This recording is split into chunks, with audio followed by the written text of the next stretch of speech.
Bonjour, bonjour, bienvenue sur notre plateau télé Batijournal TV. Nous sommes à Batimat 2019 et en cet après-midi, nous allons parler bâtiments performants et bas carbone, mais on va voir que c'est un peu plus que ça.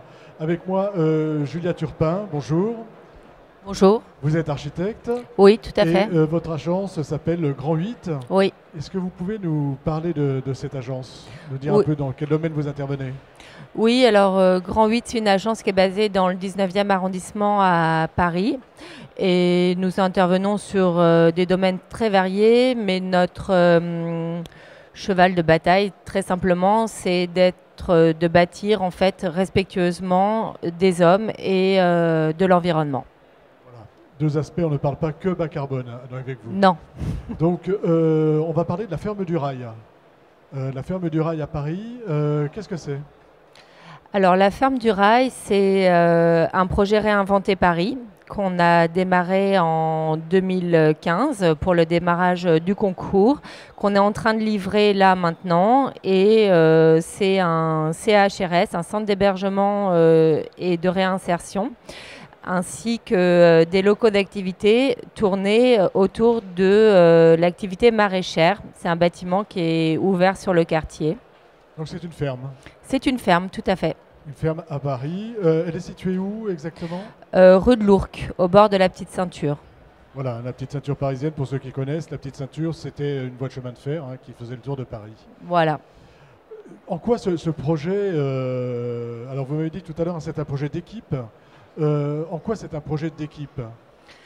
Bah, c'est un projet d'équipe parce que c'est Réinventer Paris. Donc on nous demande de monter des équipes de maîtrise d'œuvre, maîtrise d'ouvrage pour répondre à cet appel à projet. Donc la mairie de Paris, pour ceux qui ne sont pas au courant, met à disposition 23 sites parisiens pour Réinventer Paris 1 et demande en fait de proposer des projets innovants en montant des équipes complètes, maîtrise d'ouvrage, maîtrise d'œuvre et programme. Parce que le programme n'est pas défini quand on répond à l'appel à projet. Chacun doit proposer son propre programme. Doit proposer son propre programme. Le fait de travailler en équipe comme ça, c'est mieux? Oui, nous, ça nous plaît beaucoup. D'ailleurs, on cherche de continuer de développer cette manière de travailler, car on aime être au cœur du montage du programme. C'est vraiment passionnant d'être avec main dans la main avec le maître d'ouvrage pour participer à l'élaboration du programme. Alors ce programme, comment ça fonctionne? À quoi ressemble-t-il, on va dire? Alors, ce programme, c'est donc un terrain. Un terrain, au départ, il y a le terrain. Donc le terrain, et quand on répond... C'est une friche, c'est une friche, c'est un ancien garage. Donc pleine de déchets voilà, qu'on peut imaginer de garage. Et c'est un terrain qui fait la liaison entre la rue et la Petite Ceinture. C'est un terrain qui n'a pas de façade sur la rue, donc c'est un terrain en cœur d'îlot qui a beaucoup de charme, qui est vraiment très bucolique dans un quartier dense qui est le 19e arrondissement. Donc c'est pour ça qu'on tombe un peu sous le choc en fait du site, parce que c'est vraiment un très beau site.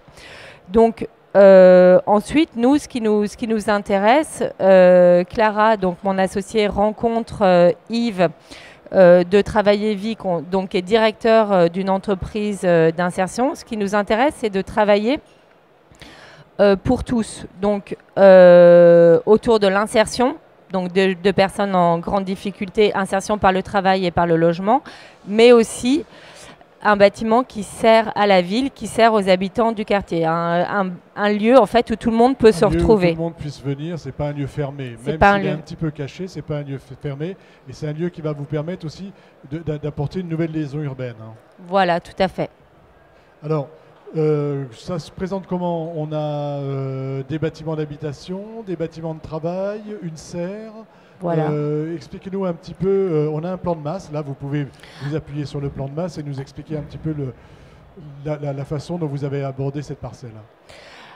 Alors, donc là, on voit la parcelle sur l'image. Le nord est au nord. Donc nous, dans un premier temps, ce qui nous a intéressé, comme c'est une ferme, donc une ferme d'agriculture maraîchère, on a laissé la part belle au jardin, c'est-à-dire que tous les espaces cultivés devront être profités au maximum de l'ensoleillement. Donc, on positionne les bâtiments de manière à donc laisser. On dégage le sud. Vous mettez le bâtiment en fond de parcelle. Voilà, on met les deux bâtiments. Pour dégager tout l'espace sud pour les terres agricoles. Les terres cultivées. Donc, et du coup, ça crée aussi pour les bâtiments de belles façades ouvertes au sud, qui est en total accord avec l'approche bioclimatique qu'on a de la conception des bâtiments au départ. Voilà, donc on est dans une approche bioclimatique et sur l'ensemble de la parcelle, puisqu'on a besoin de ces terres pour les cultiver. Quelle sera l'activité de cette ferme ? Alors l'activité de cette ferme, c'est principalement autour de la récolte de déchets verts pour le quartier, pour les particuliers. Donc il y a un apport de déchets verts volontaires ouverts aux gens du quartier, mais aussi une collecte à vélo des déchets des restaurateurs et autres du quartier pour récupérer leurs déchets verts et les valoriser en réalisant du compost et donc le substrat pour les sols de la ferme. Voilà, compost qui est utilisé sur place. Oui, tout à fait. Aujourd'hui, les terres sont cultivables ou est-ce qu'elles ont été dépolluées ? Oui, les terres ont été dépolluées. Et donc, dès le démarrage du chantier, dès qu'on a eu les clés du terrain, Travailler Vie a mis en place la collecte de biodéchets, ce qui a permis de créer un amendement pour les sols de la ferme. C'est-à-dire qu'on a conservé les terres qui n'étaient pas polluées, que l'entreprise, donc Travailler Vie, a mélangé avec le substrat créé par le compost tout au long de ces mois.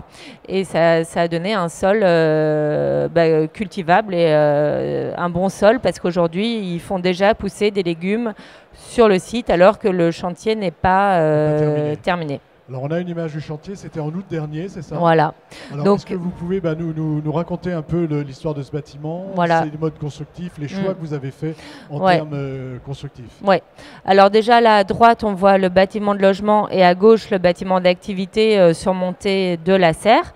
Et sous l'étage du dessous la serre, donc le restaurant qui fait la liaison avec la petite ceinture. Donc ça c'est très important parce qu'il permet en fait l'articulation entre le public et le privé. C'est là où les habitants de la ferme vont aller manger et c'est là où le public du quartier ou du Grand Paris pourra venir manger et partager un moment. Les légumes, entre autres, de la ferme produits sur place. Oui, tout à fait. Manger les légumes de la ferme produits sur place, oui. De la serre, que peut-on dire au plan constructif ? Comment ? Au plan constructif, de la serre déjà. Puis après, alors, la serre, enfin, je ne peux pas dissocier la serre de l'ensemble des bâtiments. D'un point de vue constructif, en fait, on est en ossature bois et isolation paille. Donc, dans la serre, on n'a que l'ossature bois avec une architecture vraiment de serre industrielle. Ce sont des profils qu'on utilise pour des serres. Donc c'est vraiment une serre posée sur le bâtiment qui se sert de l'ossature bois pour s'accrocher. Comme support. Comme support. Alors ensuite, donc il y a l'ossature bois. Donc je vous ai parlé de l'orientation qui était vraiment très importante. Ensuite, on a fait un manteau en fait aux deux bâtiments, au bâtiment d'activité et au bâtiment de logement et bien sûr pas pour la serre. Un manteau bien chaud fait de paille. Donc les murs sont en isolation paille, c'est-à-dire qu'on rentre des bottes de paille c'est pas vraiment un caisson en fait, entre les montants verticaux de l'ossature qu'on viendra fermer. On a d'abord l'ossature et ensuite on vient y mettre, y appuyer la paille. Voilà. Donc là on va pas la voir ici sur les photos, la mise en botte de la paille, mais c'est vraiment la botte de paille entière qu'on rentre entre deux montants d'ossature verticaux. Vous êtes allé un peu plus loin parce que vous avez fait une isolation, vous avez rajouté un petit peu d'isolation, c'est ça? Ouais. Avec un produit spécifique à base de coton. Hein. À base de coton recyclé, tout à fait. C'est l'isolant Métis, donc qui est fait aussi dans un processus d'insertion. C'est tout ce qu'on met en fait dans les boîtes le relais. Enfin, pas tout, une partie des vêtements qu'on met dans les boîtes le relais qui sont ensuite remanufacturés en isolant. Et donc, c'est des déchets qui retrouvent une seconde vie par le biais de l'isolation. L'objectif, c'est d'avoir une enveloppe très performante, hein, puisqu'on a un R pour les spécialistes de neuf. Ça veut dire que c'est très performant. Hein, on est en dessous habituellement. Oui. En toiture, c'est comment ça fonctionne? En toiture, c'est aussi une isolation paille, donc à l'horizontale. À l'horizontale cette fois-ci, mais le même genre de même système. Le même système. Le même système. Donc on est très performant en termes d'isolation. J'imagine qu'on a des menuiseries très performantes. On est en double ou triple vitrage? Double. Double vitrage. Et donc vous, c'est quelque chose que vous avez voulu low-tech. Hein, oui. Pourquoi? Pourquoi? Parce que c'est un bâtiment qui va être... déjà, enfin, on ne croit pas à la multiplication des systèmes trop compliqués à entretenir. C'est un problème de maintenance derrière. C'est un problème de maintenance derrière. Travailler Vie, donc, qui va occuper les lieux et pour tous vont s'occuper eux-mêmes de la maintenance du bâtiment. Ils vont être là. Il faut que ce soit en fait des actions qui soient simples à faire pour les occupants. Donc on a essayé vraiment de limiter tout, même l'automatisation des systèmes. Les stores, par exemple, pour prendre un exemple très simple, sont manuels. C'est une chaudière bois à peler. On est en ventilation simple flux. Et il n'y a que la serre en fait qui est un petit peu high-tech, je vais dire, parce qu'en fait elle fonctionne avec une station météo et c'est indispensable pour éviter la surchauffe et pour le bien-être en fait des personnes et des plantes qui vont se trouver dans cet endroit. Mais le reste vraiment ce sera à la gestion de la main de l'homme. Gestion de la main de l'homme. Et en finition, c'est quoi? C'est un bardage? Alors en finition, c'est un bardage en demi-rond de châtaignier. On a choisi ce bois parce qu'en fait c'est un bois qui pousse relativement vite et surtout qui se taille jeune.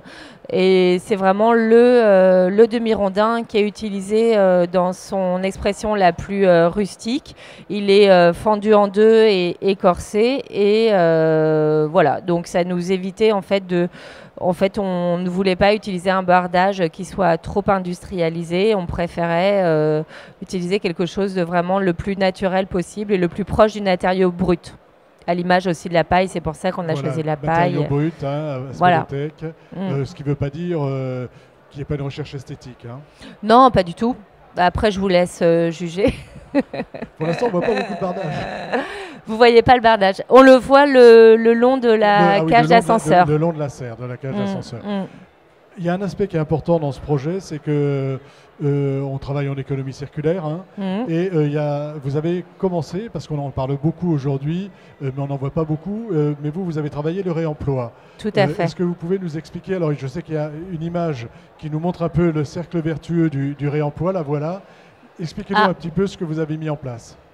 Alors là, sur cette image, en fait, on voit les 6 sujets qu'on a réussi à mener à bien sur le projet de la ferme. Il y en a beaucoup plus qu'on a essayé de développer. Le réemploi, on en est encore au balbutiement. C'est une mission en fait complémentaire qui n'est pas encore non plus valorisée pour l'instant dans les contrats de maîtrise d'œuvre, mais c'est un sujet en fait qui nous tient vraiment à cœur. Donc là, on a réussi à développer ces sujets grâce à l'engagement du maître d'ouvrage qui est Réa Baye, qui a vraiment poussé en fait pour qu'on arrive à mener à bien le maximum de sujets. On a aussi été aidé par Marine Kerbois, une stagiaire qui a vraiment beaucoup travaillé. Et ensuite, c'est des sujets aussi qu'on mène vraiment en main dans la main avec des entreprises qui existent déjà, qui sont l'Atelier Rare et les Résilientes, qui sont des femmes chacune qui travaillent donc avec Emmaüs.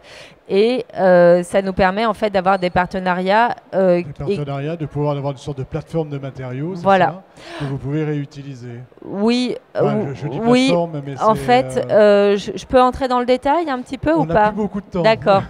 Donc en gros, on a réussi à faire des murs de pierre sèche grâce à la ville de Paris qui nous a ouvert ses réserves en fait, de pièces sèches. Ensuite, il y a l'atelier rare qui fait des bacs de culture et du parquet. C'est des produits qu'elles développent déjà dans leur entreprise, en fait, association, qu'elles développent déjà elles-mêmes. Donc, on s'est servi de leur savoir-faire. Pareil pour les résilientes, avec qui on a réalisé en fait des stores de réemploi, qu'on est en train de réaliser des stores de réemploi. Et les résilientes sont très actives dans le domaine du réemploi. Et ensuite, les faïences des salles de bain, où on est allé chercher, Marine Carbois, des fins de stock en Ile-de-France qu'on a réutilisées dans les salles de bain. Et du coup, chaque salle de bain est différente grâce à ça. Voilà, donc construction bois, paille et réemploi, ouais, quand on le peut, dans les matériaux plutôt de seconde œuvre. Voilà. Après, il y a aussi une gestion de l'eau assez exemplaire. Gestion de l'eau sur la parcelle, j'imagine que vous récupérez les eaux de pluie, voilà, pour le jardin. Voilà, tout à fait, pour le jardin. Donc là, il y aura 20 personnes, 20 chambres, c'est ça? 20 chambres. 5 personnes, 5 étudiants et 15 personnes en insertion. C'est ça. Qui pourront repartir, on va dire. Voilà, c'est un coup de pouce pour ces personnes-là. Ça leur permet de retrouver un peu de confiance. Et justement, avec le travail de la terre et le rapport au végétal, c'est aussi une bonne chose en fait pour aider à la reconstruction. Merci. Voilà. Livraison est prévue pour quand? Demain. Demain. Voilà. Livraison demain. Donc la ferme du rail à Paris, un projet assez exemplaire que je tenais à présenter. Merci beaucoup. Vous. Une émission à retrouver donc sur Batijournal TV, comme toutes les émissions que nous tournons ici et que nous avons tourné toute la semaine avec l'équipe que je tiens à remercier. Adrien à la réalisation, avec Bruno à la réalisation. Excuse-moi Nicolas, hein, c'était un peu un petit clin d'œil. Et Oriane, bien sûr, qui m'a aidé, qui m'a beaucoup aidé, comme d'habitude, et qui est la grande prêtresse de l'organisation. Merci à toi, Oriane. Voilà, donc une émission à retrouver sur Batijournal TV et sur le site de notre partenaire France Bois Forêt. Merci à vous.